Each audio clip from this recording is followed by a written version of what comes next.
Great. Well, welcome back. Hopefully you found your way over to this URL. We'd like to continue our ANS Fall Meeting, Session 2, with a group of distinguished talks selected for awards at our planned spring meeting. We have 6 talks in this session, and time permitting, we'll take questions for the group of speakers together at the conclusion of the final talk.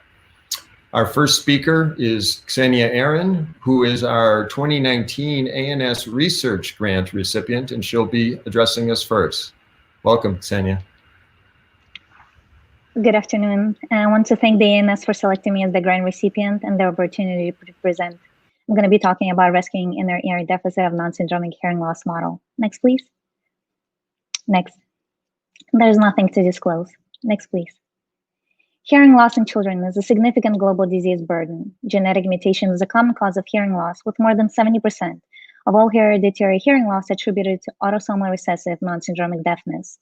Transmembrane protein serine 3 in some populations make up to 10% of these non-syndromic cases.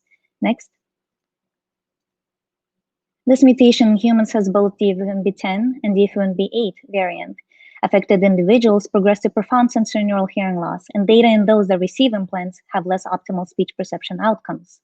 The protein structure contains 4 domains, including a transmembrane domain, and it consists of 453 amino acids, with structure highly conserved between humans and mice, having 88% identical amino acid sequence. Next, please. A group out of France was the first to study a mouse model of the genetic mutation. Utilizing in situ hybridization, they showed that TRAINEE mRNA was detected in inner and outer hair cells, supporting cells, lesser and greater epithelial ridge, stria vascularis, and spiral ganglion neuron. Next. Using mutant mouse carrying nonsense mutation in exon 7, they demonstrated that mutant mice were deaf as measured at ABR by P60. Next, please. Scanning electron microscopy showed degeneration of the organ of cordia, seen on the left side of this slide, of both inner and outer hair cells that began at P12 in the basal turn and progressed towards the apex, reaching completion within 2 days. Others have looked at this mutation both in the inner ear organoids and cell cultures. Nevertheless, not a lot is known regarding the function and the mechanism of this gene within the inner ear. Next, please. So why study the genetic mutation? It seems to affect various cells in the organ of cordia, and there is a potential of hearing restoration on a multicellular level. Next. Given the preliminary results, my hypothesis was that gene therapy can prevent histological changes in hearing loss in the TMPRSS3 mutant mouse model. Next. My first goal was to study and understand the kinetic of this mutation by characterizing a novel mutant TMPRSS3 targeting mutation 1 Lexington mouse, knockout of which was generated by introducing a stop codon between exon 1 and exon 2. I examined several time points, first confirming mRNA expression of this gene within the organ of cordia, then evaluating what happens at the onset of hearing, and additionally looking whether other cell types degenerate either in an acute or long-term time frame. Next.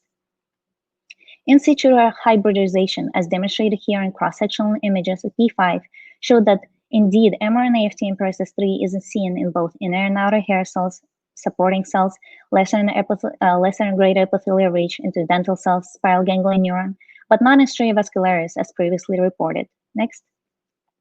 We further confirmed our mutant mouse model by absence of mRNA signal in the organ of cordia as compared to the wild type at P1. Next. At the onset of hearing, the mutant mice had loss of more than 99% of both inner and outer hair cells that occurred between P14 and P14.5, much shorter time frame than previously reported, and across all 3 turns of cochlea simultaneously, as can be seen both in whole mount and cross-sectional slides here. Next. To confirm histological changes, ABR measured at P21 demonstrated that indeed our mutant mice were deaf as compared to its litter mates. Next. In summary, TMPRSS3 is a gene expressed in multiple cells of the organ of cordia. Inner and outer hair cell loss in this mutant occurs at the onset of hearing and is confirmed by the absence of ABR. For the sake of the time, while we did examine additional time points not presented here, we saw that at P21, no other cells expressing the gene were affected. However, by P120, a significant reduction in spiral ganglion neuron and supporting cells in mutant mice was observed. Next. So the second goal addressing the hypothesis was to study gene therapy for rescue of auditory and histological loss in the mutant. We studied this by first creating a TMPRSS3 AAV vector and testing it in vitro. and then testing a novel AAV capsid to assess transduction efficacy of the inner ear, and then examining gene rescue of the mutant mouse using generated gene vector. Next. In collaboration with my co-mentor, Professor Mark K., who designed AAV DJ, his lab recently developed a novel capsid AAV KP1, which was shown to have high transduction efficacy across multiple cell lines, both murine and human. Next. We obtained TMPRSS3 clone from Origin and created a CAG promoter KP1 TMPRSS3 vector. When examining transduction and transfection efficacy, we noticed that the cells in the flask looked sick shortly after plating and had to be harvested much earlier. The cells appear to be detaching and floating, as can be seen in the bottom panel, even at low multiplicity of infection of 1,000. This led us to suspect that the gene was having a cytotoxic effect on the cells. Next. To conduct in vivo experiments, we injected 1 microliter of either AAV KP1 capsid alone or with the gene, and then sacrificed the animals at P21, conducting ABR measurements, harvesting tissue, and performing immunohistochemical analysis. Next. Examining transduction efficacy, we used TD tomato expressing KP1 novel capsid, which demonstrated to transduce all organ of cord cells, including sensory and supporting cells. The injection of the capsid itself did not affect the ABR as compared to control saline injection. And quantitatively, as can be seen, transduction efficacy was near 100% across all various cell types within the inner ear. Next. Then to assess cytotoxicity, in vivo, we tried KP1 TMPRSS3 gene vector. As suspected, we also observed cytotoxicity in the wild-type animals, as can be seen here by P21, with disorganization of the inner and outer hair cells across all 3 turns of the cochlea. ABR showed significant threshold shifts as compared to saline-injected animals, and there was a significant quantitative decrease in myo7 positive cells as compared to with control, with no effect quantitatively on supporting cell counts. And while we did conduct experiments in the mutant mice, not presented here, we observed no rescue of the hair cell loss. Next. In summary, overexpression of TMPRSS3 is cytotoxic to normal cells both in vitro and in vivo. This is the first study to show that AAV genetic transfection of inner ear can have potentially adverse outcomes. For future direction, we plan to study whether there is an optimal titer that will not cause cell death in wild-type animals while restoring mutant cell loss, with additional avenue of trying weaker or more specific promoter than CAG. Next.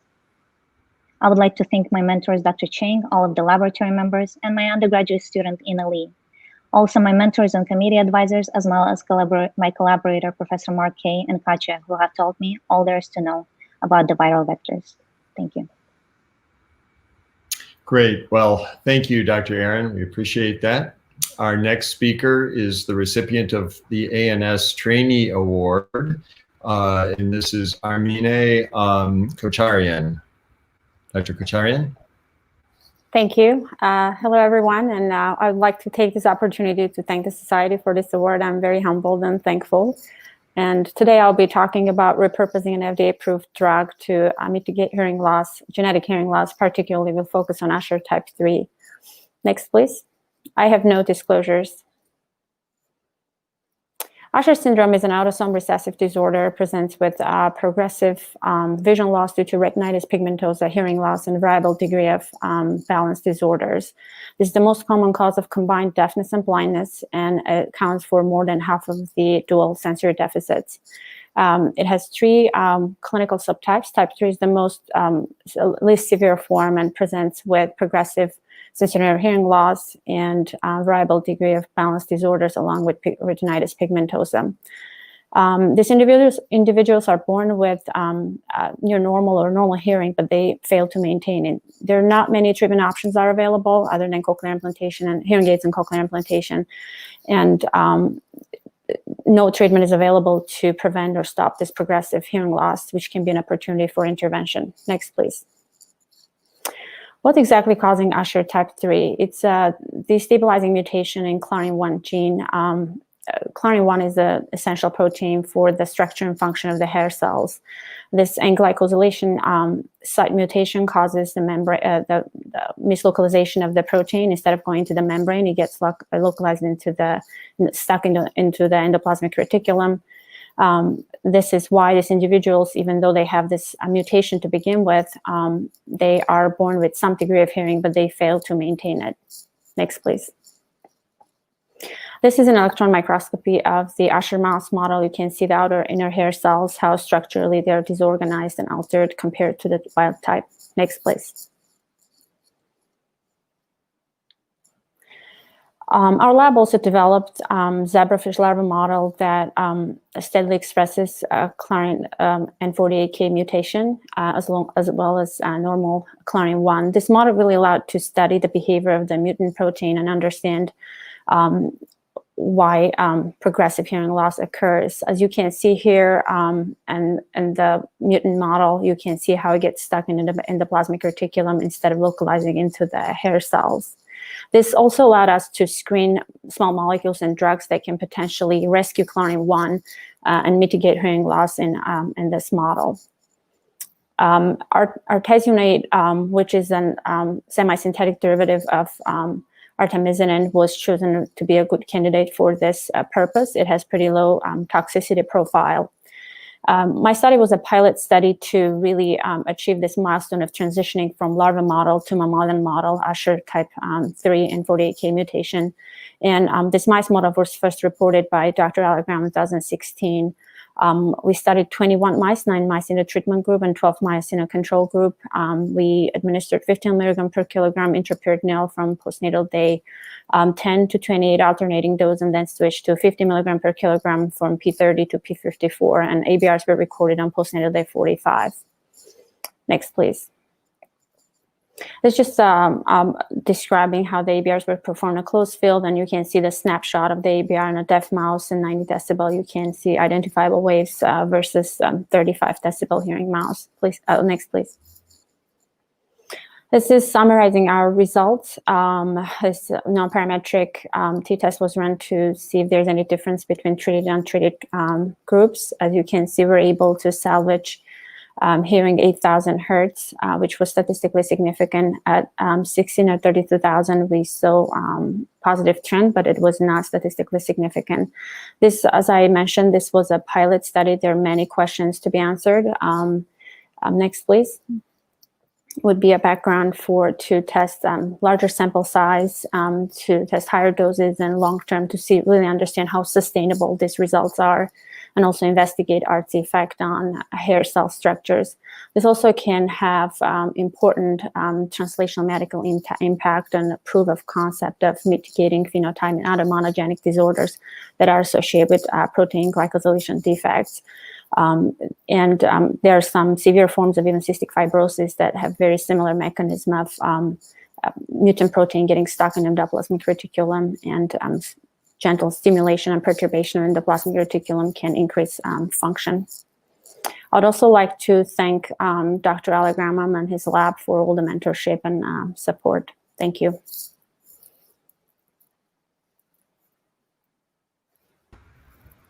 Terrific. Thank you so much, Dr. Kocharyan. Our next speaker is also a recipient of the ANS TRAINEE Award, and that is John Marinelli. Dr. Marinelli. Good afternoon. Thanks for the opportunity. The title of my talk is Natural History of Growing Sporadic Vestibular Schwannoma, an argument for continued observation despite documented growth in select cases. Next slide, please. I have nothing to disclose. Next slide, please. I do want to just recognize my co-authors at Mayo Clinic for their help on this project. Next slide, please. So at most centers in the United States, microsurgery or radiosurgery typically follows detection of tumor growth during observation. And obviously this paradigm is predicated on the notion that if a tumor does grow, that not all tumors do grow during observation, but if a tumor does grow, it is more likely to continue to grow. And so proactive treatment helps to reduce negative sequelae surrounding treatment of larger tumors, obviously. But as a natural extension of this, there's really little evidence that characterizes the natural history of growing tumors. Next slide, please. So before getting into our data, there's just a couple key contextualizing pieces I just wanted to highlight that kind of lead up into our study. And the first being is the dramatic evolution in the incidence of vestibular schwannoma that's taken place over the last really several decades. This is an example from the most recent Denmark publication that shows a 10-fold increase in the incidence of vestibular schwannoma since the 1970s. Data that we published in ONN shows a prevalence, basically a lifetime prevalence of developing sporadic vestibular schwannoma as 1 in 500. And for reasons I don't have time to get into right now, that's actually likely an underestimate. And so, but basically we're picking up a ton more tumors than we used to, and the majority of these are smaller tumors in older patients. Next slide, please. And coinciding with this dramatic evolution in the epidemiology of vestibular schwannoma, there's been this shift towards conservatism in the sense that more and more patients are being, at least initially, allocated to a period of observation with serial imaging prior to pursuing definitive management with either radiosurgery or microsurgery. This is an example from the SEER database by Matt Crowson and colleagues that just shows, even over the early 2000s, a significant increase in the rate of observed cases across the United States. Next slide, please.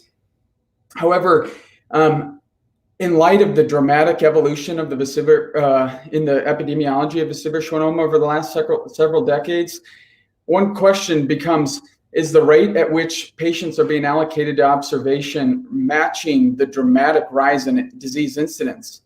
And there's really little evidence that characterizes this idea. We looked at this in the Olmsted County database and actually showed that there are more tumors treated today than ever before. And because most people believe that the rising incidence is simply a manifestation of improved detection, it's not a true biological shift in the disease epidemiology, but instead we're just detecting more tumors. That means that the pounds of vestibular schwannoma on the earth has probably not changed, forgive the expression, but over the last several decades, yet we're actually treating more per pound than ever before. And so that kind of led the way into our investigation here, just wondering, can we safely be observing more tumors than we currently are? Next slide, please. And so what we did is there were about 360 patients that underwent observation at Mayo Clinic during the period of 2001 to 2015. We had volumetric data on all these patients. And then what we did is we followed a sub-cohort of about 85 patients. And we just looked at, after they already demonstrated growth, which is defined as 20% of their tumor volume, how many of them continued to grow, i.e. an additional 20% of their tumor volume. Next slide, please. And so we presented several pieces of data in our publication, which came out online in ONN last month. But really, you can boil the whole paper down to this single Kaplan-Meier curve, which demonstrates that 5 years, just over 40% of these patients had not demonstrated any further growth after already meeting criteria for growth using more sensitive volumetric measurements. And so the median follow-up here is up to 7 years for these patients. And so really a significant proportion of these patients that initially demonstrate growth don't continue to demonstrate growth over time. Next slide, please. And so there were a couple features that came out through this investigation. One being tumors that had cerebellopontine angle extension were more likely to keep growing. By no means a novel finding. Obviously, that's the main reason I present is just as consistent with what other groups have found, that bigger tumors seem to display a proclivity for future growth. One thing to note is that there is certainly an existing precedent for this idea of a saltatory growth pattern observed in the NF2 literature, where some tumors will grow and then for a period of time may undergo senescence and maybe never do grow again, or at least go for very long periods without growing again. And then really when you boil everything down, you take everything together, really these findings are very intuitive. In fact, when we counsel patients on pursuing a course of observation, this is actually an implicit assumption of that counseling. In other words, we're telling these patients that at some point in their life, they developed this tumor, i.e. it's a sporadic tumor, so they had to develop it at some point, and it wasn't there when they were born, but that pursuing at least an initial course of observation with serial imaging is a reasonable option, because we know that not all tumors do grow during observation.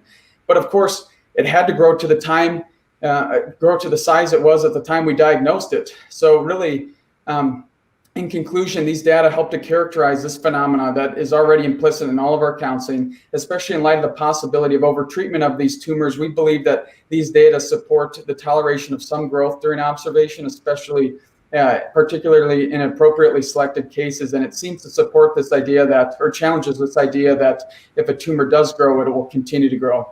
Next slide, please. Thanks. Thanks for your attention. Take any questions at the end. Terrific. Thank you so much, Dr. Marinelli. Appreciate the talk. Our next speaker is Dr. Matthew Crowson, who is our Neurotology Fellow Award recipient. Dr. Crowson. Great, and thank you. I first wanted to say to the ANS, thanks for your kind recognition of our work in looking at machine learning for postoperative cochlear implant performance prediction. Next slide, please.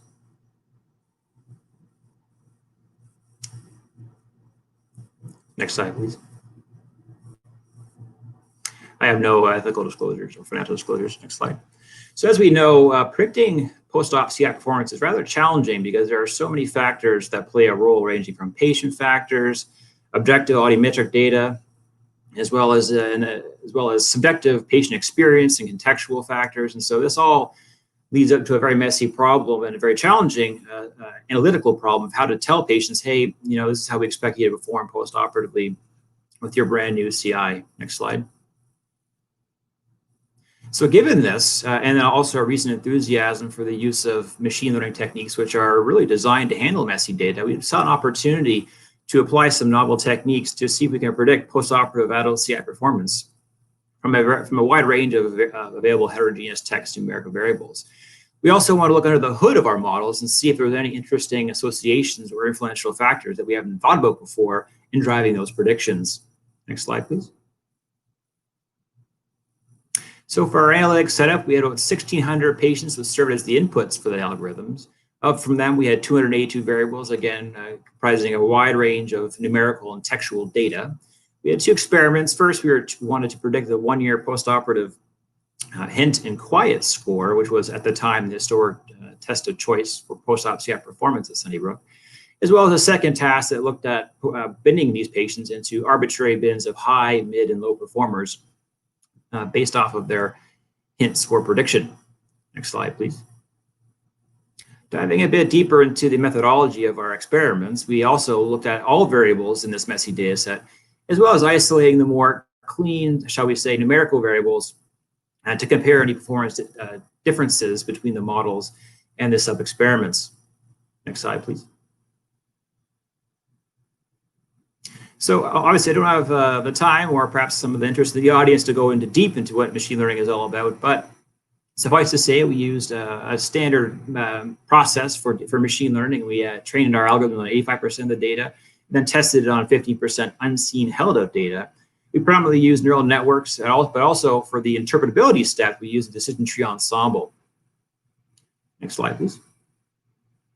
So getting into our results for the primary experiment of predicting one-year postoperative hint scores, when we use the neural network on all of the variables, so the big messy data set, the neural network performed with a 25% window and the root mean square error, so that's in the units of the hint score. And then we isolated just the numerical variables. The neural network did quite well with a very tight range of over 0.5% error or less than 1%. The tree ensemble model didn't do quite as well with all numerical variables, and it was also batting around 25.3% rather in the error range. Now we looked at classifying individual patients into these arbitrary bins of high, mid, and low performers. The neural network was able to do this with about 73% accuracy. And with the numerical variables alone, the accuracy really boosted up to 95.4%. Next slide, please. So as far as the interpretability step, we were reassured that our model also identified many of the pre-established factors that we know or drive CI performance, such as preoperative audio performance, but also was intriguing as a number of subjective patient-reported factors that we collected on various PROMS tools prior to surgery percolated in the top 15 as being amongst the most influential. So something to think about as far as hypothesis generation for further study. Next slide. As an example of some of the features that were driving the hint score prediction, of course, so the most prominent, at least identified by our model, was the pre-op symptoms list score. And so if a patient had better pre-op performance, naturally we would assume that they would do better post-operatively. And in fact, the model did demonstrate that and reinforce that previously held theory. Also, an older age was a down driver on the post-operative hint score. Next slide. And an example of a couple of the subjective factors that percolated into the top 15. There was one question specifically from the handicap inventory, as well as one from the hearing handicap inventory survey that also ranked fairly prominent in having an influential effect on the post-operative hint score prediction. Next slide. So what does this all tell us? Well, I think as a proof of concept, I think because CI data is so messy, neural networks and other machine learning methods can be useful and helpful in helping us tease out some signal from the noise. And of course, we know there's a lot of great work happening and has happened in terms of establishing what are decent predictors for post-operative performance. But using different techniques like this, we've also identified areas for hypothesis generation and saying, hey, well, perhaps some of these subjective factors that patients are reporting are also ranking prominent and worthy of further study and inclusion as part of a preoperative workup.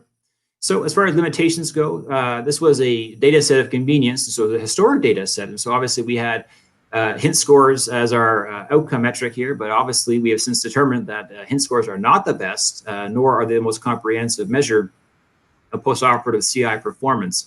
And so it'll be interesting to see what we can do with AZ Bio now, and that is now the current test of choice that Sunny recommended. Also, lastly, I just wanted to say too that since this is an older data set, we also don't have some of the more contemporary ideas ingrained in the data set, such as the role of cognition, listening effort, and even genetics as potential drivers for CI post-operative performance as well. Next slide. So I take the time to acknowledge again the ANS for the kind recognition of our work, as well as the University of Toronto Department of Mechanical and Industrial Engineering and the Sembra Cochlear Implant Program for all their support in this project. Thank you. Great. Well, thank you, Dr. Crowson. Our next speaker is Kenny Lin, who was another one of our Neurotology Fellow Award recipients. Dr. Lin? Thank you. Good afternoon, everyone. Thank you to the ANS for the recognition. I recently joined the faculty at Houston Methodist Hospital after completing my fellowship at the Michigan Ear Institute. I'm honored to be presenting my work today on hearing outcomes after surgical manipulation of the membranous labyrinth. Next slide.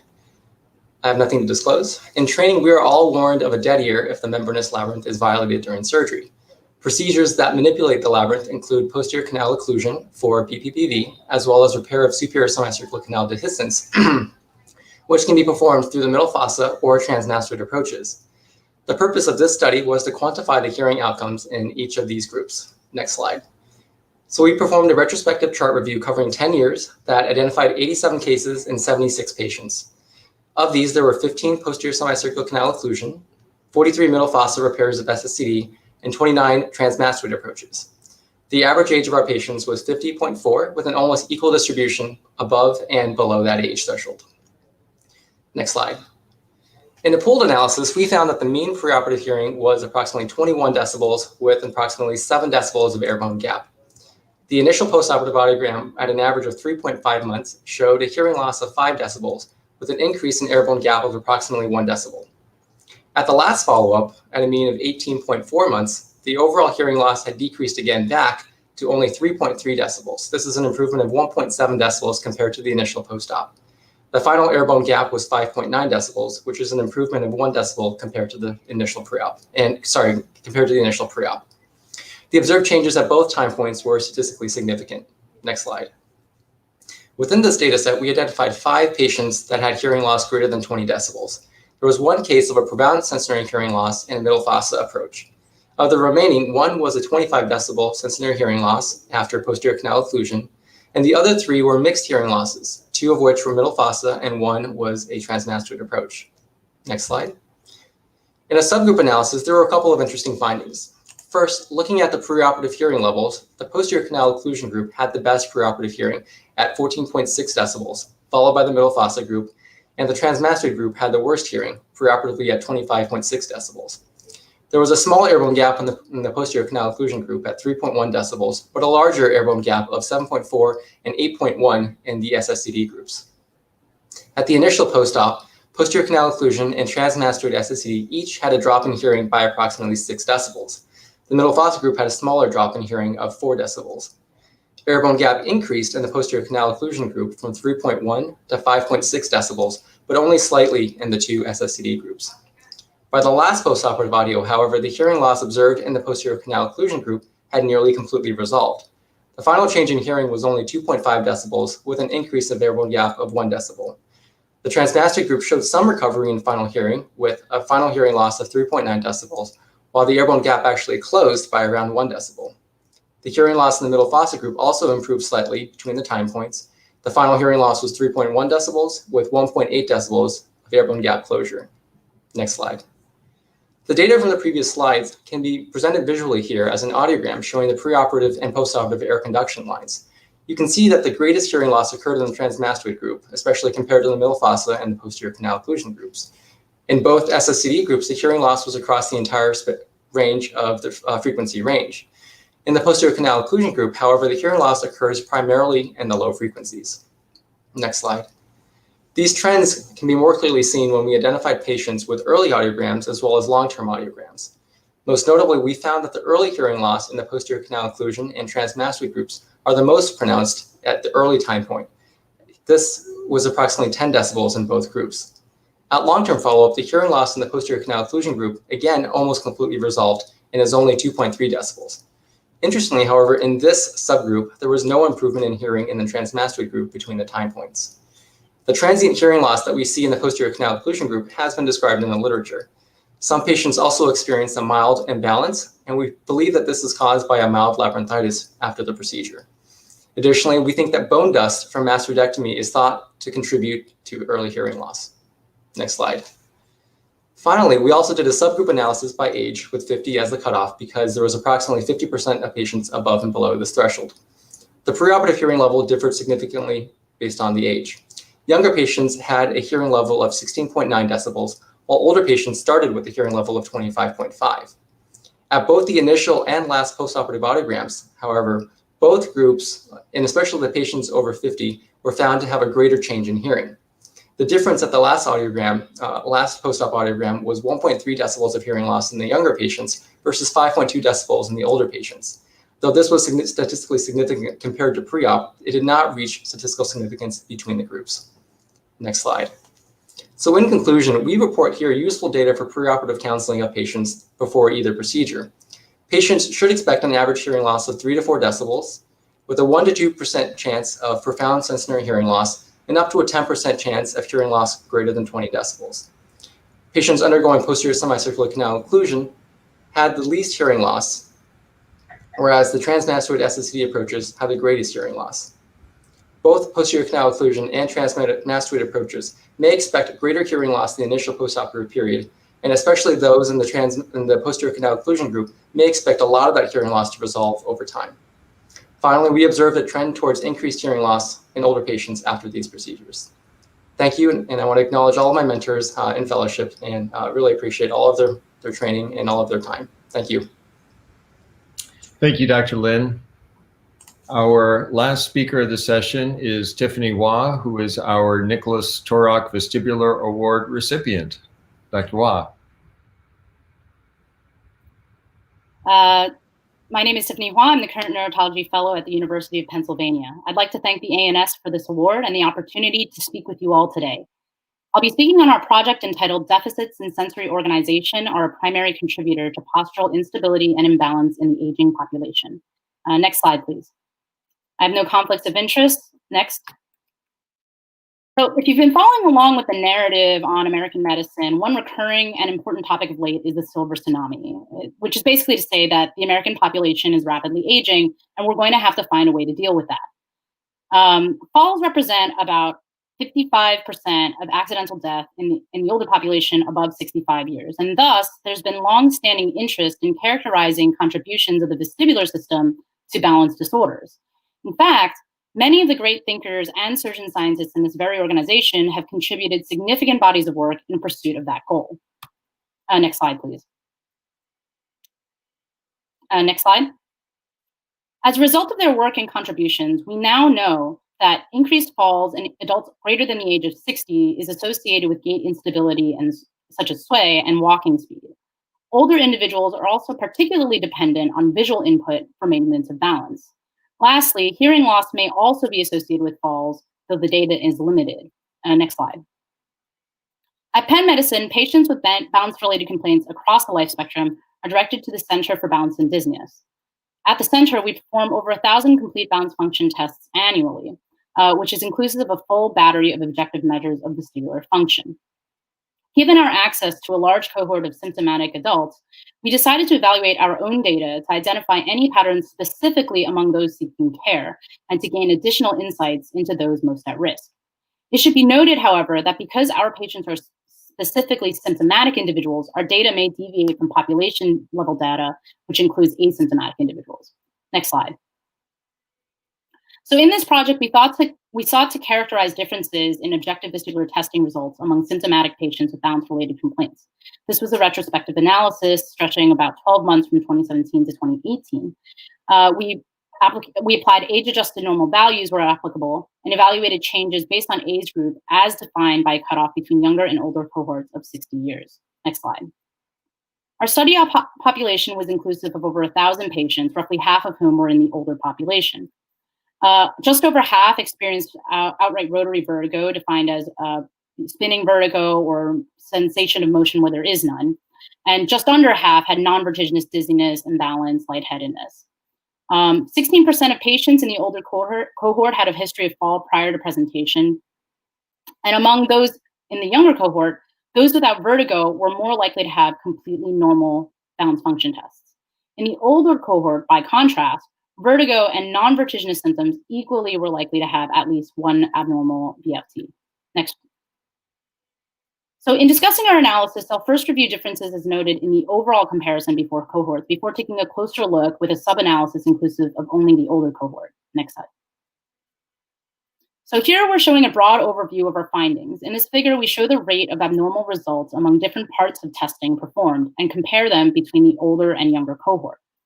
We particularly note differences based on age, going from left to right on your screens in saccadic testing, Dix-Hallpike, which was expected given our known increased rates of BPPV in the older population, positional nystagmus, and lastly, posturography, specifically with respect to both sensory organization and motor control testing.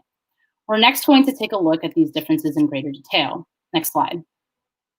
So focusing first on posturography, we looked at the different conditions in order to assess sensory contributions. And we see that the older population clearly has more trouble on conditions 5 and 6, which are the vestibular conditions. And this is less so in the visual and somatosensory dependent conditions, conditions 1 through 4. Thus, this finding is consistent with prior data showing that older adults are able to use the visual data they have effectively to maintain their balance. Next slide, please. However, when we looked at the composite score for sensory organization, there really was no identifiable turning point or specific threshold for age-related dysfunction. Next slide. Looking at motor control testing, not surprisingly, we found that there were differences throughout in terms of prolonged latencies in the older population. Again, because we found that they have sensory deficits, it makes sense that this is then reflected in the motor control section of the posturography testing. Next slide. We next sought to see how these abnormalities varied in the older cohort, specifically with respect to age. In this section, we'll review data in the older cohort by decade, beginning with the 6th decade. Next slide. In this figure, we review the overall rate of abnormal performance by decade, specifically in posturography and sensory organization testing. As shown here, statistically significant increases were identified on both random saccades in overall testing and sensory organization. And this was felt to be reflective of central and sensory dysfunction, respectively. Next slide. Beginning with the posturography data, we evaluated the overall cohort for discernible patterns of dysfunction in sensory organization. And as you can see, even though we know that older patients most often struggled with the vestibular dependent conditions, evaluation by decade did not yield a statistically significant dominant pattern of dysfunction. In fact, a sizable portion representing anywhere from 1/4 to 1/3 of this population had no discernible pattern at all. Thus, we can identify prominent contributors, but we must recognize that vestibular dysfunction in the aging population remains multifactorial. Next slide.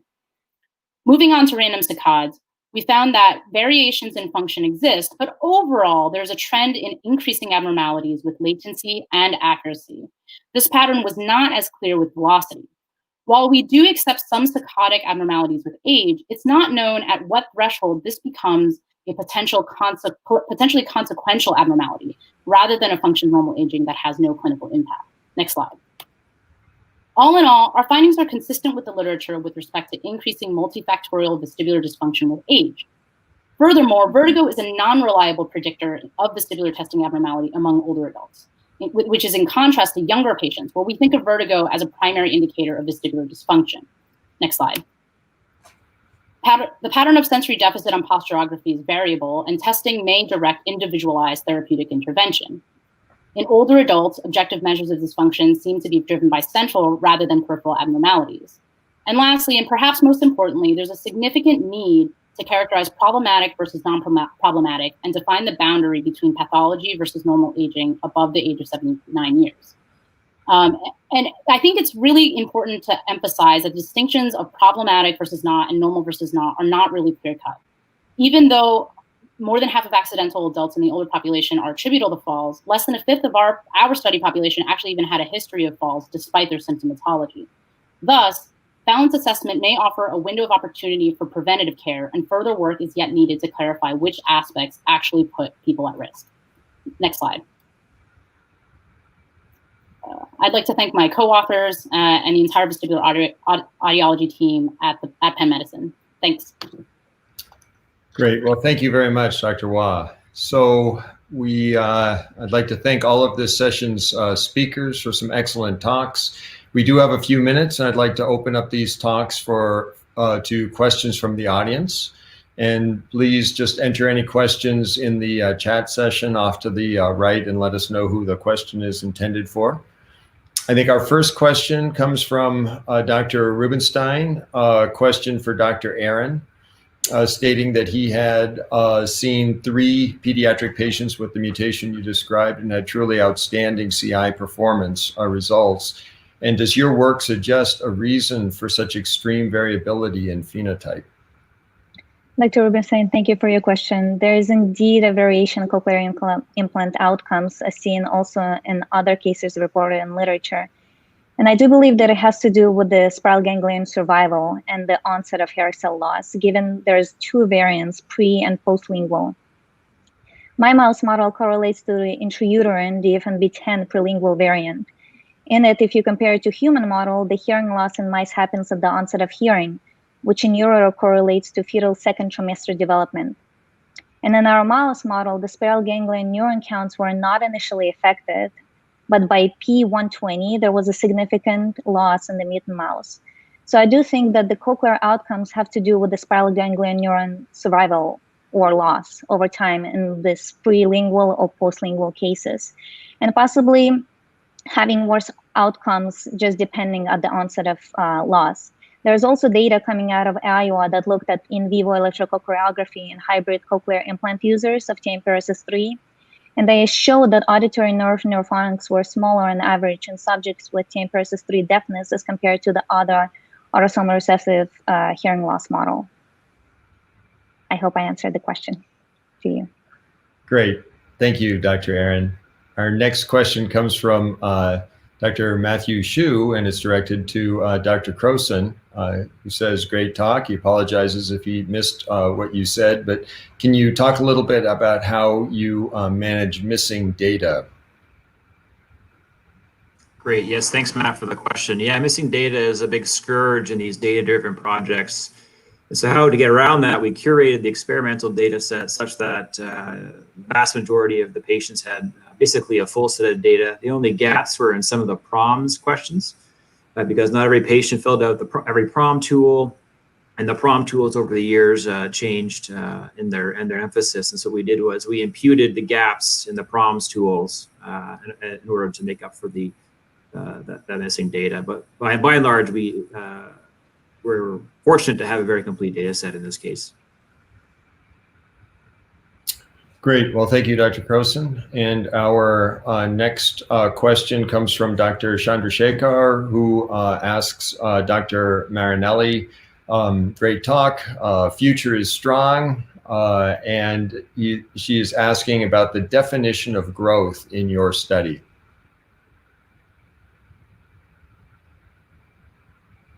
It does not. There we go. So yeah, it's a good question. The way we define growth, obviously it's a controversial topic in vestibular schwannoma, both defining size and tumor growth.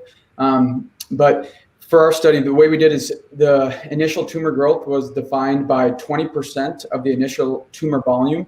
And then our primary outcome measure, which was a time to event outcome measure, looked at time to subsequent tumor growth, which is defined as an additional 20% of that new tumor volume, or the tumor volume that was detected after the initial growth.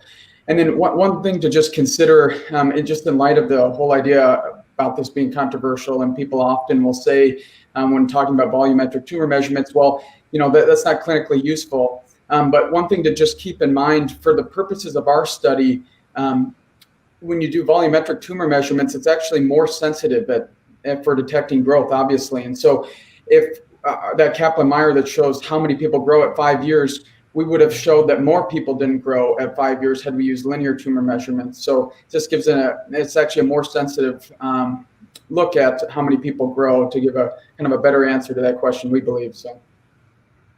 Terrific. Well, thank you, Dr. Marinelli. Our last question of the session is directed to Dr. Hua from Dr. Chandrasekhar, asking, can you talk to the use of drugs such as meclizine in the elderly?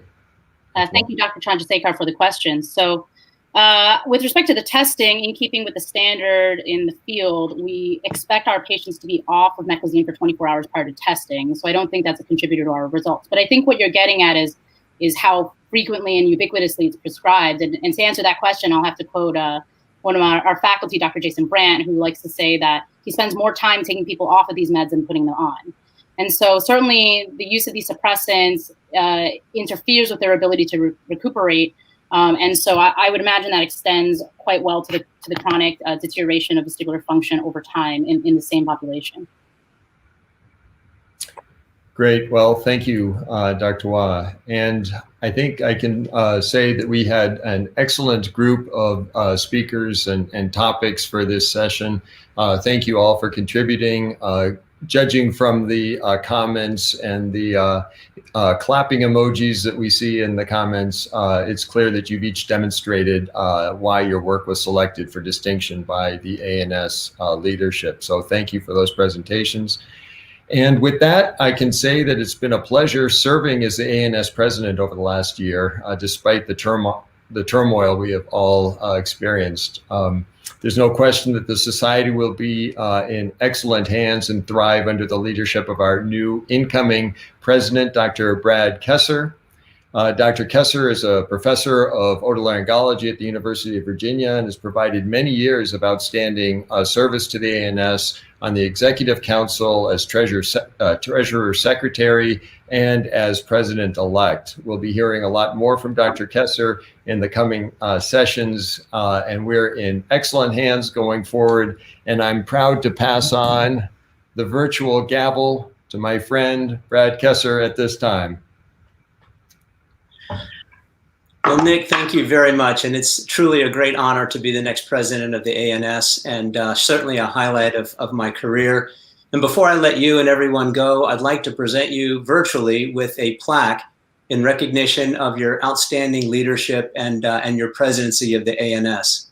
I'll tell you, your practical approach and your insight was critical in a very challenging time. Your spring meeting was hijacked, but as we've been saying for the last 4 months, we're going to make lemonade out of lemons, and we certainly have over this session. You helped draft the ANS position statement on return to work during the COVID-19 pandemic, and you drafted the ANS position statement on racism in medicine and healthcare disparities. We have a ways to go, but we're hard at work on it.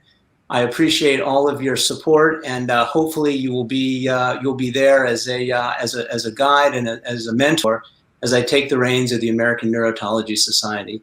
So I thank you very much, and at this point we'll take a break, and we'll see everyone back at 6:15 or so for Dr. John Carey, the president or past president of the American Otological Society, for the AOS session. Thank you all very much. Grab a bite to eat, and we'll see you back in about 10-15 minutes. Thank you.